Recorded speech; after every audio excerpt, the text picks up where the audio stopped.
From London, this is Carlton Television, part of ITV1.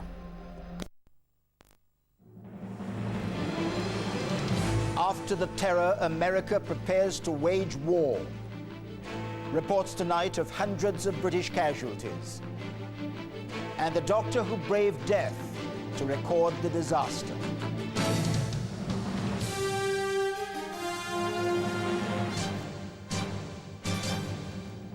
From ITN, the ITV News with Trevor McDonald.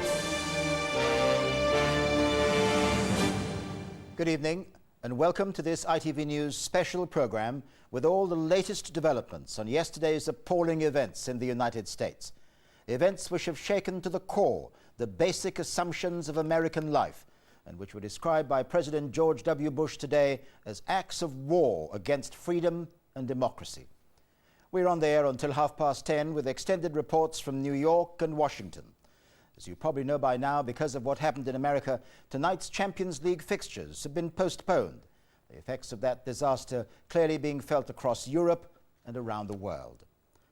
In the next few minutes, we'll bring you all the latest news on the attack on America, the human cost of the tragedy, the world's reaction to what happened, the aftermath of the attacks. And then, in an hour, the ITV News at 10, with a full roundup of all the major developments of the day.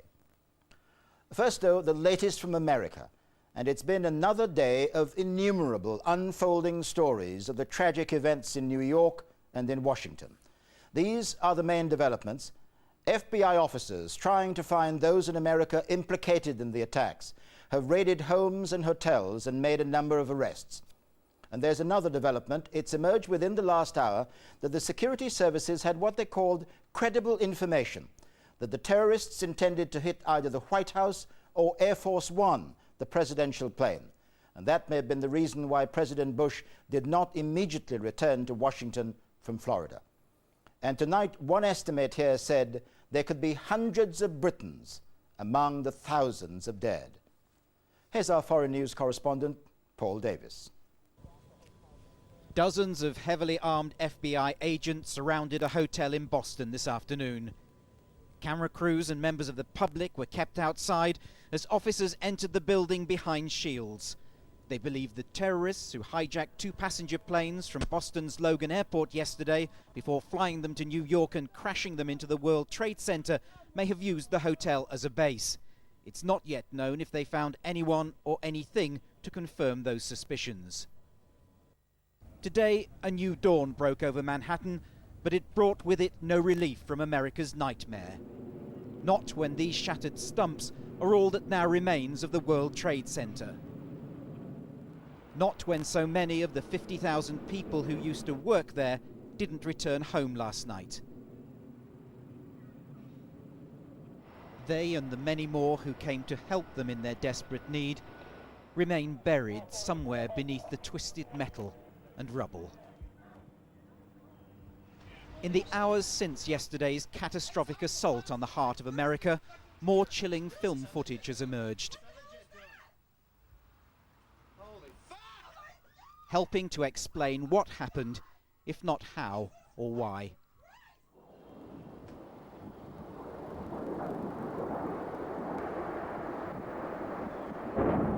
It's now believed that terrified passengers had been herded to the back of the hijacked planes by terrorists armed with knives. Filmed from every angle, these images have been watched and have caused horror around the world.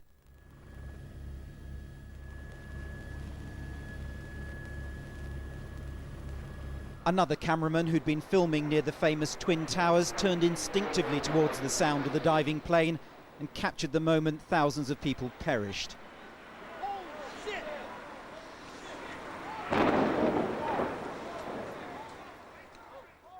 It was the inferno caused by thousands of tons of burning aviation fuel that melted steel, weakened the structure, and caused the towers to collapse, killing thousands who'd survived the initial impact.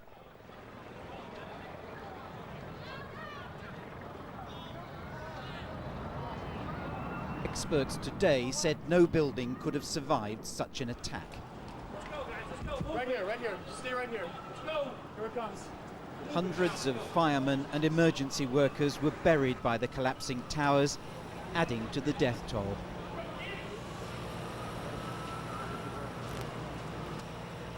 New York's Mayor Giuliani visited their surviving colleagues, thanking them for working on in such desperate conditions. It's terrible. I mean, the damage is terrible. The people are doing everything that they can to rescue as many people as possible, and this is going to be a long-term effort. So I just wanted to make sure that everything is here that could be here, and it is. So we just pray to God that we can save a few people. But saving lives in streets where the rubble is now piled higher than most tall buildings elsewhere will not be easy. For all the thousands of people who are missing, very few bodies have been recovered. And it is against this backdrop of cataclysmic damage that the British government has warned that hundreds of British citizens may be among those lost. As the first of the dead were being recovered, their bodies placed in temporary morgues, America awaited the response of its president and the military whose intelligence services had failed to stop the fanatics. President George Bush, who will be judged by history on his handling of this crisis, was finally able to return to the White House. He told the nation that terrorists must not be allowed to win. Today, our fellow citizens, our way of life, our very freedom came under attack in a series of deliberate and deadly terrorist acts. The victims were in airplanes or in their offices. Secretaries, businessmen and women, military and federal workers, moms and dads, friends and neighbors. Thousands of lives were suddenly ended by evil, despicable acts of terror. The pictures of airplanes flying into buildings, fires burning, huge structures collapsing, have filled us with disbelief, terrible sadness, and a quiet, unyielding anger. These acts of mass murder were intended to frighten our nation into chaos and retreat. But they have failed. Our country is strong. A great people has been moved to defend a great nation. The first response of many Americans living in and around New York and Washington has been to offer blood to help the hospitals and medical teams dealing with casualties on an unprecedented scale. If America feels she is now at war, that impression can only be supported by these images. US military and their guns patrolling the streets of Lower Manhattan, protecting against an unseen enemy while the enormous rescue operation continues. The emergency teams are exhausted but determined to continue. Many have friends and colleagues on the missing list. New York City officials say it could be weeks before it's known just how many thousands of people died here. Paul Davis, ITN. Let's go now to our correspondent James Mates in New York. James, an extraordinarily eerie day in New York, and particularly so in Lower Manhattan. What's the latest from there tonight? Well, the search and the rescue operation goes on. There were reports overnight of 9 people being pulled out of there alive, but since this morning there do not appear to have been any more survivors, not that we've been told about anyway. We were able this morning to get within about 3 city blocks of there from where you could smell the smoke and taste the dust in the air. You couldn't actually get up to the rubble itself, but talking to rescue workers and paramedics coming out, they spoke of a scene of utter devastation, of body parts, of bodies littered all over the place, buried in soot. They talked of the attempts to move those dead people into a makeshift mortuary in what was once a Brooks Brothers store.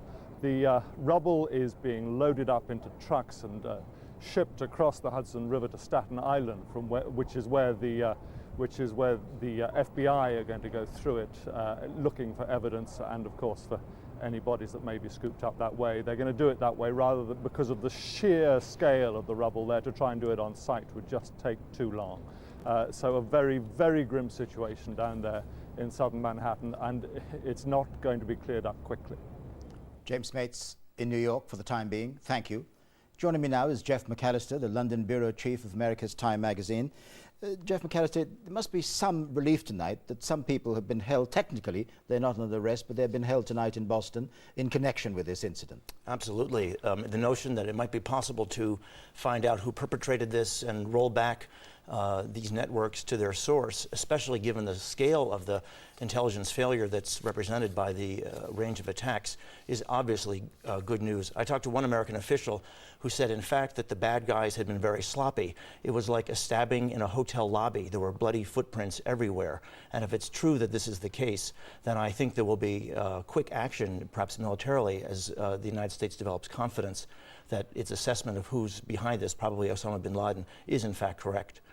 Well, you talk about developing confidence, and I want to ask you this. We've heard today from the President, from Secretary of State Colin Powell. Are you in any doubt that the Americans have the resolve to pursue those who might have been responsible for this attack? Absolutely not. There's no downside in some respects politically for the President to take strict action. And what would anyone expect? What allies will disagree? NATO is invoking Article 5 to make this an act of war against all the members. There may be UN resolutions backing it too. And so why should Americans, faced with this devastation, lack resolve under these circumstances? You've been sitting here in London working for Time magazine, watching this plethora of images, disturbing, devastating images coming in. What have you learned so far, looking at the pictures and trying to contextualize it, about the mood in America? Well, probably we're all in the same boat in that respect.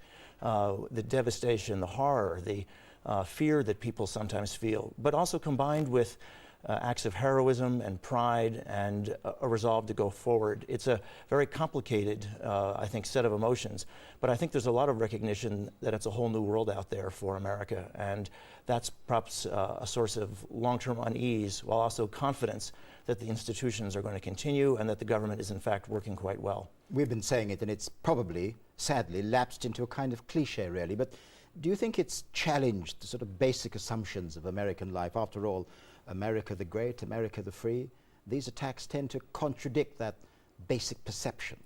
Perhaps not contradicting the great and the free. I think it does contradict the Fortress America notion that has been very easy for Americans to have really for centuries, and certainly since Pearl Harbor, the last major attack on American soil.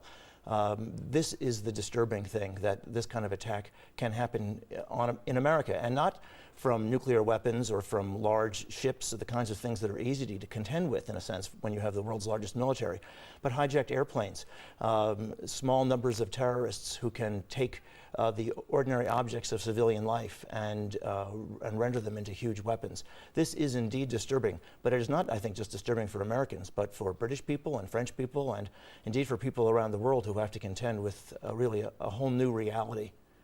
Might it have shifted the emphasis from things like missile defense? I don't see any recognition of that so far. The Republicans on the right wing are saying the same things. In fact, they're saying this proves the need for missile defense because it shows that all sorts of threats are out there. This will be, however, an interesting debate in the days ahead.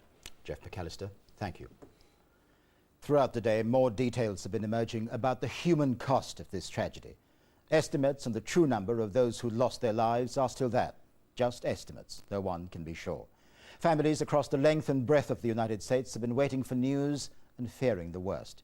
In many cases, those worst fears have been realized. Yet in the middle of such a shattering loss of life, there have been remarkable stories of survival and of bravery. Here's Colin Baker. America is struggling to count its victims, innocent victims of a war they knew nothing of, a war undeclared until the first life was taken yesterday morning. And now America and the international community strives also to come to terms with the morality of those fanatics and zealots who planned and succeeded in taking so many lives. The morning the world changed, witnessed and photographed by a New York medic, Dr. Mark Heath, who rushed to the World Trade Center, arriving at the very moment the second tower collapsed. I hope I live. I hope I live. It's coming down on me. Here it comes. I'm getting behind a car. It's incredible. Okay, I'm gonna have to go find people who need help. Because I don't think I'm one of them. You okay, sir? Okay. Can I just get a toot off your respirator? Can I get a toot? I'm just getting a couple of clean breaths. A toot, as Dr. Heath calls it, is life-giving oxygen from the fireman's breathing apparatus. Okay. Back to you. In the fallout, shadows move slowly, dazed and traumatized. A dusty twilight has obliterated the sunshine, and Dr. Heath, stepping on who knows what, feels his way forward in this threatening and suffocating air.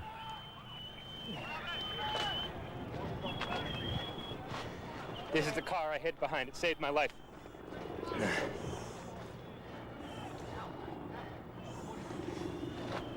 Oh, wait, maybe it was this one. Files, papers, documents which were in cabinets or on desks litter the streets now. Of those who worked with them, studied them, tore them up, or even filed them, there is for the moment no sign. Not in Dr. Heath's world. There's all these noises. I don't know what it is. They say someone needs help. Yeah, Mike! Mike! Mike, come over here! Yeah! Anybody need a doctor? Where are you? Don't have oxygen. Fire and rescue teams are clearly in shock, desperate for clean air, but lucky to be breathing even this foul atmosphere. Many of their colleagues were further forward. They will not have survived. That guy needs some oxygen if someone can share it with him. 10-4. Thanks. The whistles are from the alarm beacons on the fire officers' suits, a plague of them echoing, but many more crushed into silence. Mark Heath struggles on, a professional skilled in saving life, and like many others on this morning, driven by concern for others, and all of them distinguished by lack of thought for themselves.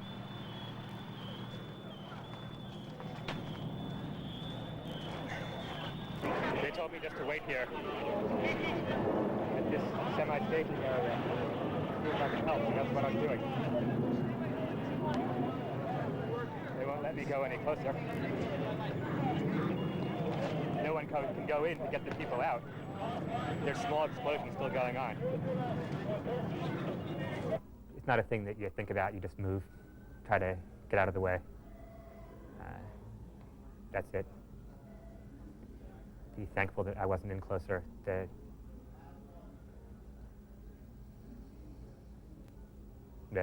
The bravery of the people who went in there is something else. Some of the hijacked passengers managed to make cell phone calls to their partners and family before impact. Mark Bingham called his sister and mother before his plane crashed in Pennsylvania. He just said, I want to let you all know that I love you very, very much in case I don't see you again. I said that? That the plane has been taken over by hijackers. And then I said, well, we love you very much too, Mark. Let me go get your mother. He said, I want you to know I love you very much, and I'm calling you from the plane. We've been taken over. There are 3 men that say they have a bomb. And I said, well, who are they, Mark? And he repeated that he loved me, and he said, I don't think he said, I don't know who they are. He became distracted there, as if someone was speaking to him. Television network presenter Barbara Olson called her husband before crashing and also tried to call the FBI. Ruth McCourt and her daughter Juliana died in the second plane to crash into the World Trade Center. Her brother Ronnie, by coincidence, was working there and escaped and later talked to his brother John. He said that he had a feeling his sister, my sister, had left Logan Airport to go to Los Angeles with her daughter around 7:30 in the morning. So we were then concerned that my sister could have been on either of the 2 flights that crashed into the towers, and has been confirmed that she was on that flight with her daughter. British lawyer Mark Oliver was working on the 57th floor of the North Tower when it was struck. I then turned to look out of the window, and I don't know what made me turn to look outside of the window. But I was standing right by the window, and just on the other side of the window was what I now appreciate was what was the remains of the plane, and that was a truly horrific sight of what was falling literally within 3 feet of my face. Or what was obviously burning fuel that was alight.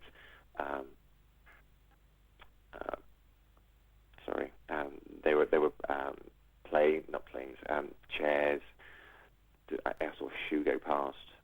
We'd gone down about 5 stories from the 44th floor when we suddenly lots of screaming from above us to move to the right and to move into single file, and the burns and the walking wounded were walked past us, and people obviously rushing to get them down. They were the priority to get them down. The stories of the lucky and narrow escapes are welcome at a time when disbelief is still so prevalent and the potential loss of life so enormous. In the days to come, good news from New York will increasingly be more difficult to find. Colin Baker, ITN. Throughout this evening, information has been coming into the ITV newsroom. Helen Wright is there. Helen, what other information do we have tonight about what happened on board those hijacked planes? Trevor, utterly chilling details of other things that happened on board those hijacked planes. For example, air crew being seized and stabbed within minutes of one plane taking off. Another passenger on one of the planes calling his wife, saying, "I know we're going to die. Some of us are going to try and do something about it." And reports that air traffic controllers heard the hijackers on one of the planes telling the crew, "We have other planes, we have other planes." And here in London tonight, a warning from Downing Street that it is likely that British casualties in New York will run into hundreds. So some terrible events, but there have also been, as we said, stories of quite remarkable heroism. Absolutely. Reports of emergency crews being taken to hospital with injuries they've sustained, clawing through debris and rubble with their bare hands. I've heard reports of one firefighter continuing to work while his brother, another firefighter, was among the 250 or so emergency workers still missing, presumed dead. And heroic tales from ordinary New Yorkers who have mounted around-the-clock service to keep emergency crews fed, to provide drinks for them, others who've donated clothing for those who have lost absolutely everything, other volunteers who've set up shelters for those who can't go back to their homes. And I think you have some information, Helen, about how tomorrow the world, in a rare show of unanimity, will mark the events of yesterday. Yeah, in London tomorrow, the Queen has ordered a special changing of the guard at Buckingham Palace as a sign of respect and in mourning for those who lost their lives in New York. Friday has also been declared a day of mourning across Europe, and in London on Friday there will be a special service at St Paul's Cathedral, which the Queen is due to attend. That'll be for the friends and relatives of victims of these tragedies in America. Helen Wright, thank you. The world remembering what happened in America yesterday. In what could be an ominous sign, hospitals in New York have been admitting that the number of people they admitted were less than they expected. That points to only one thing, sadly, the possibility of a large number of bodies in the mounds of rubble. Staffing levels had been tripled, but the mayor of New York said today that so far only 1,700 people are known to have been treated. Here's our medical correspondent, Sue Saville. The frustration for hospitals dealing with the aftermath of this devastation is that so few casualties were brought in today. Fewer than 2,000 people are thought to have been treated in New York's hospitals so far, yet thousands more are believed missing. The indications are ominous. While the hospitals wait for the injured to arrive, rescue workers search desperately in the rubble for anyone who might still be alive. Some of those trapped in the debris have made calls for help from their mobile phones. Ambulances ferried the injured to hospitals where relatives and friends have been waiting anxiously for news. But it will be some time yet before firms can account for all their office workers who might have been in the buildings. Emergency workers themselves are known to be among the casualties. We did lose an ambulance. One of our ambulances was crushed in the debris. But our hearts certainly go out to our colleagues in the fire department and in the police department and all of the other victims. Urgent appeals went out for people to give blood to help the expected thousands of casualties. It's a big catastrophe, and I'm Israeli, and I hope that now people understand what we have to deal with, the kind of people that we're dealing with on a day-to-day basis. It's just a catastrophe. Hundreds of people queued up at the American Red Cross to give blood. Many had no idea of their blood group as they'd never given blood before.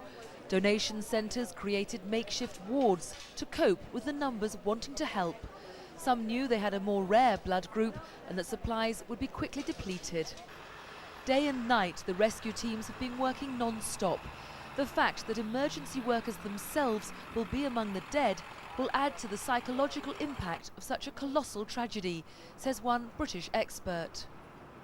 The effect of so many emergency workers being killed in this will be quite devastating to the emergency services in general. I think as the general public we often take the emergency services for granted and sometimes see them as a bit of an irritant where they close off streets and so on. We often forget that they put themselves in harm's way very frequently and experience a very real risk of death. In this particular instance, I think that the surviving emergency workers who are directly involved may well be at risk of enduring psychiatric difficulties in the future. Workers and rescuers at the Pentagon building in Washington will be going through similar experiences. Dedicated 24-hour mental health phone lines have been set up to help those affected begin to cope with what's happened. Sue Saville, ITN. With me now in the studio is Dr. Annie McGuinness. She's an accident and emergency doctor at University College Hospital in London. Dr. McGuinness, we know a great deal, sadly in modern life now, about dealing with trauma. But surely the events of yesterday are on a vastly different scale to most things we've seen before. Well, they're certainly very different from anything we've had to deal with in the UK or Europe or America. Mass casualties like this usually happen in more remote parts of the world which don't have the medical facilities available in the US. So does that make it any easier in America, or how difficult is it, nevertheless, to treat? I think that this is an immense disaster and the people dealing with it will be very affected by it. For a start, the scale of the disaster in downtown Manhattan will have shocked the people to the core who work there. And I believe there are large numbers of probably very badly injured people coming through. What helps people to cope is practice and teamwork. And the Americans are, experts in trauma training and in trauma teamwork. And I'm sure they will have well-rehearsed teams for dealing with the average types of civilian casualties and shootings and road disasters. What they will not be familiar with is probably the extent and the nature of the physical trauma to the victims of accidents like this, which is different and quite distressing sometimes for the medical and nursing personnel who have to deal with it. So they might find that more distressing for different reasons than road accidents and shootings and stabbings. Because this is an enormous dilemma here, isn't it? Somebody comes in with physical injuries. There is, of course, a huge range of psychological problems, perhaps, also to be dealt with. With the victims themselves or with the staff? With people who've survived. Victims, though, injured. Well, the immediate victims who have to go to theatre and have operations and so on usually deal with that surgery and post-surgery phase quite well. In the long term, the victims and the viewers and the relatives of the victims can have psychological problems. What about you referred to this earlier, what about the basic business of people who were there and who managed to survive unscathed? We look back at them and think, great good fortune. But of course, they still have problems in returning to this arena, to this territory. Sometimes people who have been passive onlookers or not had a role to do in extricating and helping people have psychological difficulties, and sometimes they feel guilty that they're the one that escaped when all the random were killed or maimed or injured. And people, there are mechanisms, there are ways of dealing with this. They have psychological counsellors and so on. Dr. McGuinness, thank you very much. Let's turn now to reaction around the world, beginning with developments here in Britain. Tonight, the Metropolitan Police Commissioner said there could be hundreds of British dead. Parliament is to be recalled. The Prime Minister promised again to help America in the fight against terrorism. Here's our political editor, John Sargent. The Metropolitan Police Commissioner left Downing Street tonight with Jack Straw. He told the Foreign Secretary and other ministers at the meeting that the number of British people killed in the attack was likely to run into hundreds. The official signs of mourning were in evidence, with flags at Westminster and in Downing Street at half-mast. the Prime Minister emphasised that this was Britain's tragedy as well as America's. Given the likely death toll, there will be many citizens of other states who will have died. I have to say to you that I fear significant numbers of them will be British. So in a very real and direct sense, the interests of this country are engaged. A flood of calls to the Scotland Yard helpline later produced the forecast of a British death toll running into hundreds. Mr. Blair also stressed that in a broader sense, America was by no means the only target, a point he had agreed with other world leaders. We all agreed that this attack is an attack not only on America, but on the free and democratic world. It demands our complete and united condemnation, our determination to bring those responsible to justice, and our full support for the American people at this time of trial. Mr. Blair announced that MPs would come back for a special debate on Friday. I believe Parliament should be recalled, both because of the sheer magnitude of what has happened and its implications, but also because this was an attack not just on a number of buildings in the United States of America, but on the very notion of democracy. Mr. Blair wouldn't comment directly on claims that Muslim extremists were responsible for the attack, but showing a clear concern for race relations in this country, he welcomed some of the comments from Muslim spokesmen. As Muslim leaders and clerics around the world are making clear, such acts of infamy and cruelty are wholly contrary to the Islamic faith. The vast majority of Muslims are decent, upright people who share our horror at what has happened. Questioned afterwards, the Prime Minister would not reveal how far Britain would be prepared to go in supporting American retaliation. They will take the action that they consider appropriate. As I said earlier, what support we may give to that is something that we will consider at the appropriate time. But be under no doubt at all, we stand with the United States of America in this matter. The Foreign Secretary made a brief trip to Brussels, where he met other European Union ministers in a determined attempt to reach a common position. This attack happened on the soil of the United States, but it was an attack on all of us, an attack on freedom and democracy, on civilization and on humanity. The NATO Secretary-General Lord Robertson was also there, stressing the need for a united alliance against the terrorists. This is an act of solidarity of the European Union and NATO standing together at a day of profound tragedy where the threat and the attack was not on the United States of America but on the civilized world as a whole. So it's a very visible indication and symbol of where we stand, and we stand firm, we stand committed. Thank you very much. But the test of unity will come when it's known how the United States intend to react. John Sargent, ITN, Westminster. And now we can go live to Downing Street to join our political editor, John Sargent. John, the Prime Minister and the President spoke for about 20 minutes today. Presumably that wasn't just giving words of support to the Americans, it was much, much more. It was much more, Trevor, there's no doubt about that. I think this has been a very carefully coordinated response involving the Prime Minister and the President and America's allies across the world. What Mr. Blair was trying to do is what every British Prime Minister is trying to do on these occasions, which is to make clear that when America is in difficulty, Britain is her best ally.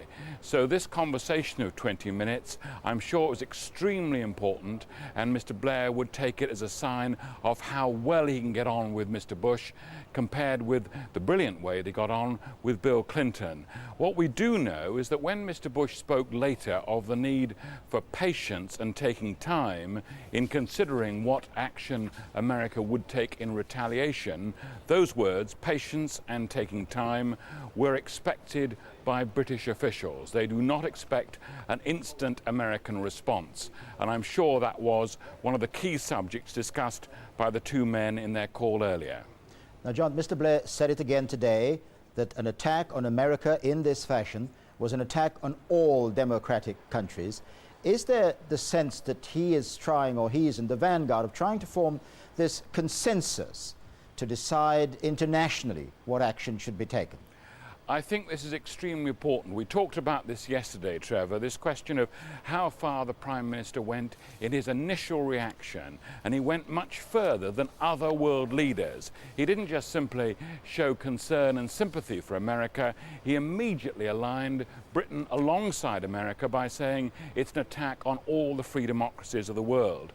Now that line that Mr. Blair took, he took as it were on his own. It was a British government initial line, but it's interesting the way that other world leaders have moved away from general condolences to talking exactly that same language.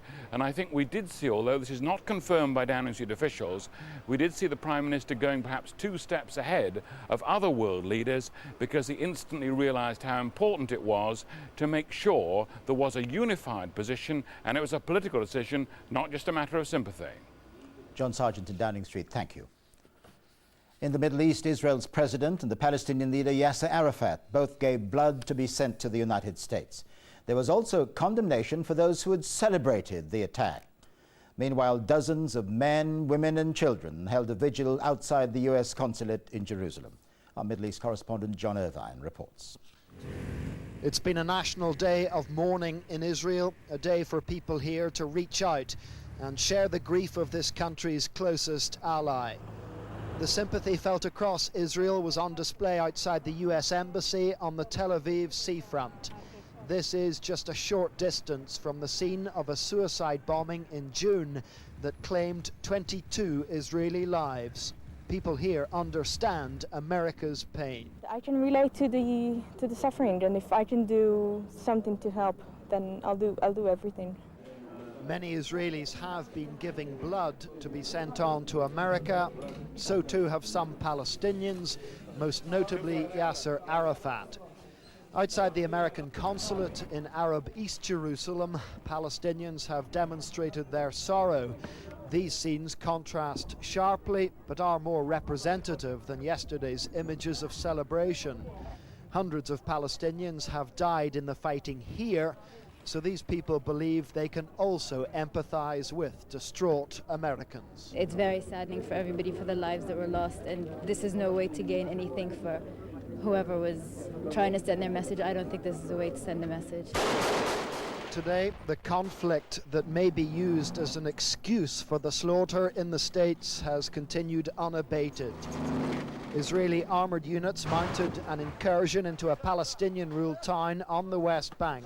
At least 9 Palestinians were killed in the gun battle. Such raids by the Israelis used to provoke American condemnation, but not today. John Irvine, ITN, Jerusalem. Earlier today at his embassy here in London, I spoke to the American ambassador, William Farish. I began by asking him how such a horrific attack could have taken place. It's very hard at this point, Trevor, because we're sitting over here in London and we're getting bits and pieces from Washington, but I think it's too soon to know, exactly how, other than the fact that, we know that these airplanes and probably a whole team of people that were well coordinated, including pilots, were enlisted to pull this incredible tragedy off. President Bush, and it has been echoed here by Prime Minister Tony Blair, has talked about finding those responsible for this evil and making sure that they're brought to justice. Mr. Ambassador, that's easier said than done. Of course it is. Of course it is. And I think that we have a lot of emotional reaction to something like this when it happens. I think that, obviously our country has total resolve to find who has done this and bring them to justice. I don't think there's any question in that. And the President's been very clear, and so is the Secretary of State on that. Are you pleased, sir, about the response from the British government? I couldn't be more pleased, mainly with Prime Minister Blair's reactions yesterday at the conference. The Foreign Minister, the Secretary of State, everybody's reaction in the government has been outstanding as far as I'm concerned. Mr. Ambassador, what do acts such as these do to your country? Do they make America want to get continually involved in things like the crises in the Middle East, to which there must be solutions in other parts of the world? Or do they make people, they drive the nation into a greater kind of introspection, looking in on itself? Of course, we've never had something like this happen. I don't think anybody has in modern peacetime. I don't think that this will cause our country to become isolationist. I think, on the other hand, it will make our country focus and our countrymen all over the world far more on the threat, worldwide threat of terror, as I mean, Pearl Harbor, taking us back to the last, anywhere near a similar situation to Americans. All of a sudden, the country rallied behind the president and behind the war effort. To what extent does it shatter so many of the common assumptions about ordinary American life? Because Americans basically do not expect these types of things to happen on their territory. We're a free society, and in a free society like ours and like yours, we don't expect these things to happen. But I think that, you know, as I say, I think our country will rally behind the president and will rise to the occasion. Mr. Ambassador, thank you. America's ambassador to Britain talking to me earlier today. Joining me now is Professor Gwyn Brins, an expert on terrorism, especially in the Middle East. Professor Brins, can I begin with this? The intriguing reports tonight that the terrorists actually intended to hit either the White House or Air Force One. How credible can these be? Well, we know a little bit more about this because just before we went on air, I was watching Ari Fleischer, the White House spokesman, addressing the press conference. And firstly, it appears that the aircraft which hit the Pentagon may well actually have had the White House as its target. But the question about Air Force One is intriguing and perplexing, as one of the journalists pointed out, because as he said to Mr. Fleischer, are you suggesting with the president on Air Force One in Florida... He, by the way, is one of the presidential spokesmen. That's right. Are you suggesting that one of these 4 planes was a threat? Because that doesn't look credible. Surely there must have been some other form of threat, which you haven't yet told us about, and the presidential spokesman didn't want to go any further into that. So I'm sure we'll hear more about this in due course. Analyze for us, if you will, the language, the tone that President Bush, and for that matter Secretary of State Colin Powell, used today in describing how America will calibrate its response to these attacks. Well, I think that 3 things are now beginning to come together. Firstly, we're moving from circumstantial evidence to much harder evidence. We know that because the following up of the phone taps that have led to the arrests in Florida and in Boston seem to be providing direct evidence of the bin Laden organization's involvement. Secondly, as you say, we have to rely very heavily on a close reading of what the president's been saying. And he's been, in the first speech, talking about the fact that there would be no distinction made between the perpetrators and those harboring them, and then both he and the Secretary of State speaking repeatedly about this being a state of war. And that links to the third thing, which I believe to be potentially momentous, which is the resolution of NATO to invoke Article 5. Yes, Lord Robertson talked about it this evening. That's right. Well, this is the core article of the NATO alliance, whereby an attack on one is an attack on all. But it means that if the Americans should choose, say, to bomb parts of Afghanistan or Pakistan, and this is all speculation now, then we join in. Then we go to war. That's what it means. Yes, extraordinary consequences. Well, I think we can be a little more nuanced about this, because when Lord Robertson was asked that question, he said, of course, invocation is distinct from the United States making an actual request, and at this stage we are still some distance from that. Professor Brins, thank you. Pleasure. News in the aftermath of yesterday's attacks continue to reverberate at airports around the world. There's no sign of transatlantic flights resuming. Flights to Canada, to Pakistan, and many to Israel are still halted. Security at British airports has been tightened, and experts say we can all expect changes to the way we travel abroad, especially to America. Here's Chris Choi. At first it was all unbelievable and far away. Today the aftershocks brought it all closer to home, into everyday life. Passengers at Heathrow tonight unable to fly because America's skies remain closed. London's City Airport shut down after the capital declared its airspace an exclusion zone. As elsewhere, upgraded baggage security in Manchester. Overall, an estimated 25,000 travellers stranded. We rent a car for 2 weeks, already paid, and we wanted to go to the Great Lakes in the USA. Oh, well, it's a dreadful situation, and I realise it's nobody's fault here, so we don't blame anybody. Now they told us that they booked us for a flight for Tuesday, it's about a week away, but hopefully maybe something will open up before then. They just don't know what's happening currently. The travel disruption is rippling through airspace around the globe at the moment. What advice are you offering? It is hard to predict whether the flights will get off the ground again over the next day or so. I'm hopeful we might have flights tomorrow, but I simply can't predict.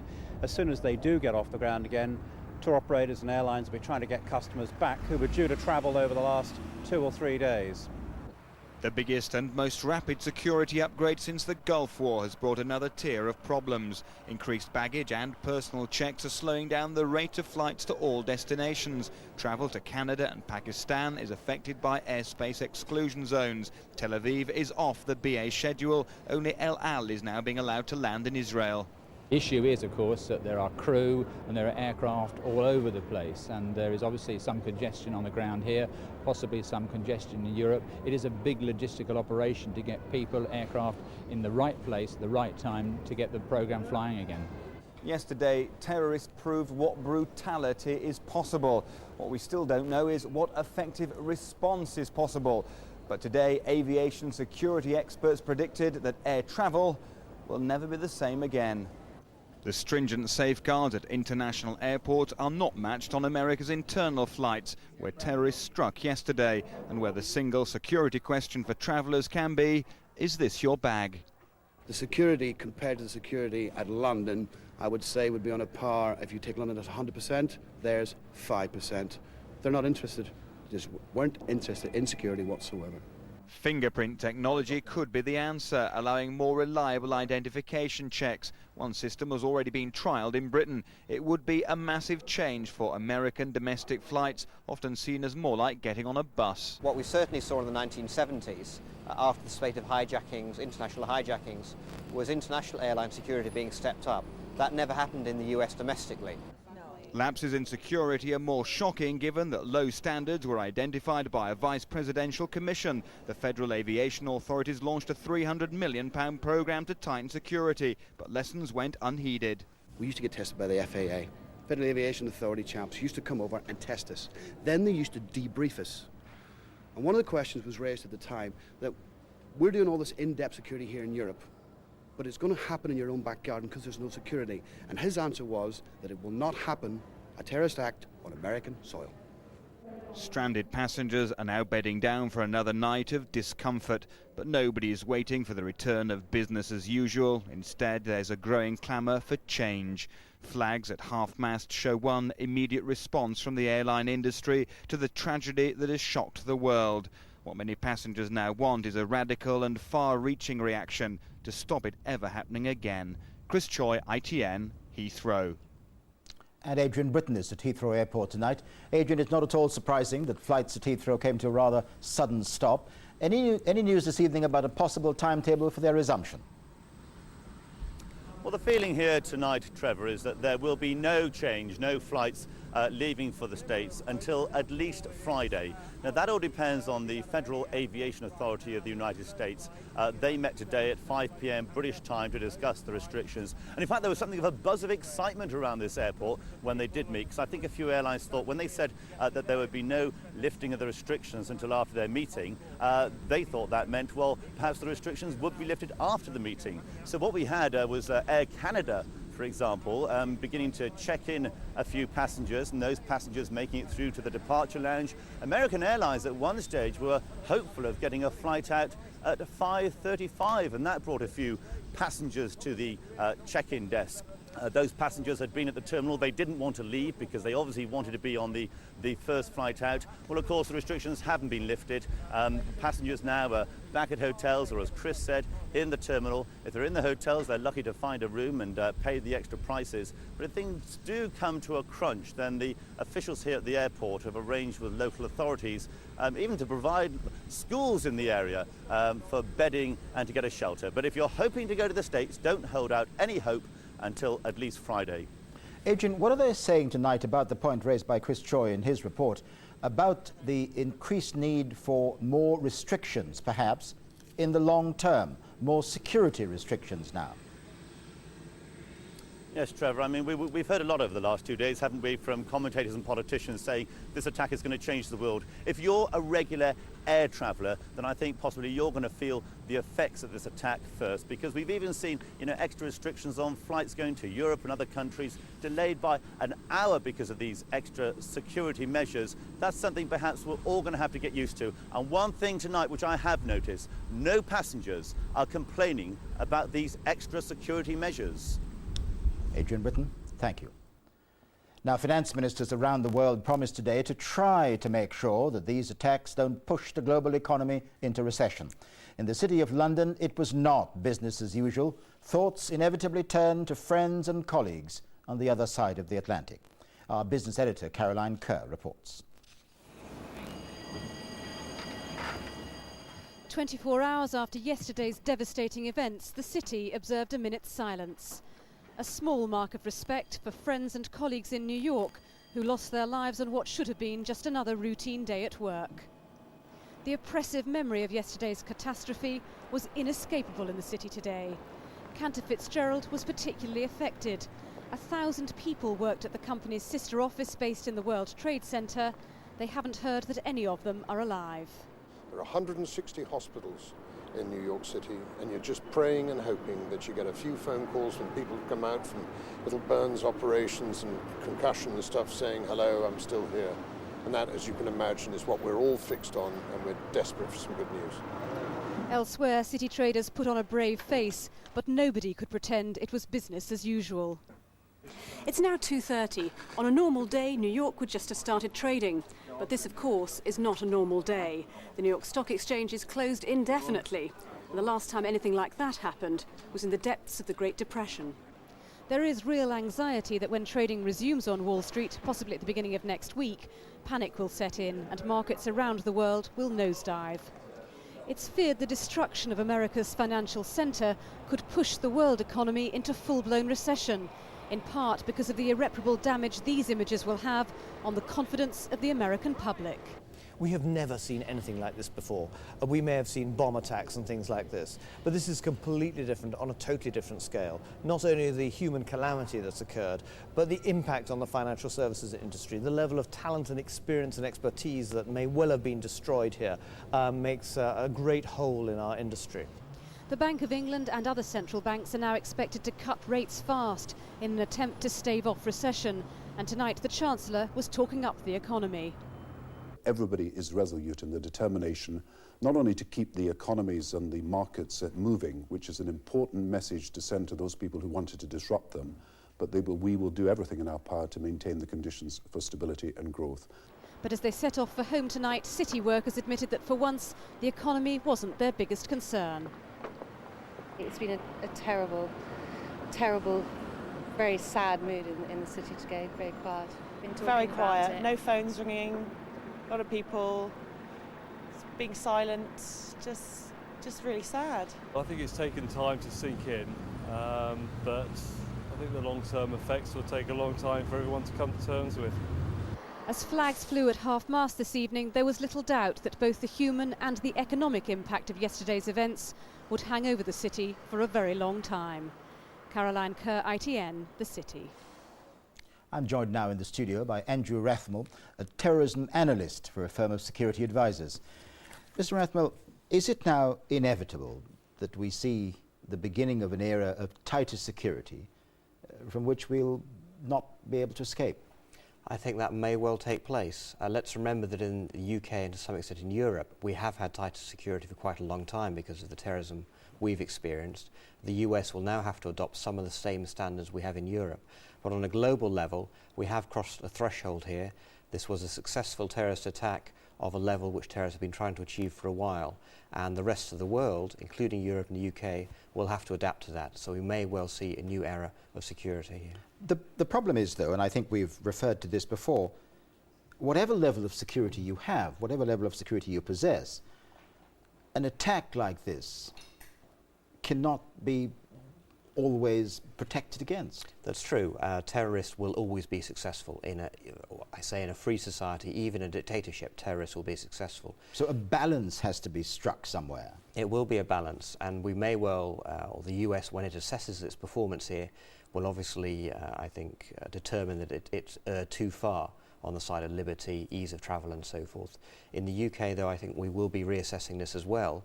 And again, we may well decide that in certain areas our balance is already shifted too far to the side of liberty and freedom. But in America, those things, those concepts, freedom and liberty, are part of the very fabric of their lives. They'll give these things up extremely reluctantly. They will, but societies have always compromised. Remember, during the Cold War, the US did give up some of its freedom, some of its liberty to fight the Cold War.